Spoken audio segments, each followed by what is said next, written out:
Hi there, sit down, relax. I'm about to talk of a genre you probably haven't heard of. Before I do, let me talk about this genre. Most stories are a combination of comedy and tragedy, but when you blend them so well, you get the recipe for the war comedy. Taking joy out of human conflicts started with Hollywood's earliest comical superstar, Charlie Chaplin. Later, Buster Keaton would make his epic masterpiece, The General. Other classics would pop up during the decades. But what if you mix tragedy with tragedy? Well, you get the war horror movie. Exhibit A, 1990's Jacob Slatter. Jacob Singer is a Vietnam veteran who comes back home, stalked by strange forces beyond his understanding, also trying to uncover his past with the military.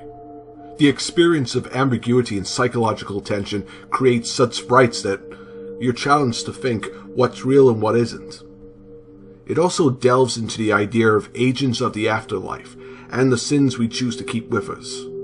But the scene in the field is under 10 minutes, unlike 2001's The Bunker, where the whole movie is consumed by a Nazi defensive stronghold.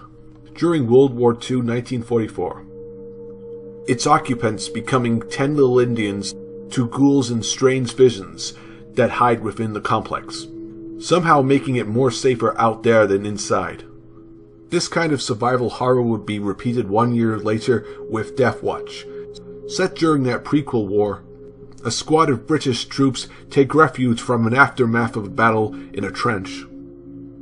But it ends up being a paranormal hot zone as the trench is possessed, or is it just haunted? You know, I don't understand the difference between that. It's like when people say the Overlook Hotel from The Shining is haunted and the house from the Amityville Horror is possessed. Is there really a difference? Or is it just the same inner workings of strange stuff that... Oh, wait a minute, I'm getting ahead of myself. But just like The Bunker, they're victims for the unseen evil.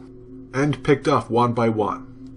Even without the paranormal elements, it really did show how hard it was to survive that war. It's a lot more difficult to find war horrors. It's a stretch to say World War Z, Army of Darkness, and Dead Snow count, or 84 Charlie Mopeg. It'll be interesting to see what we're going to get next, or even if they're going to make more.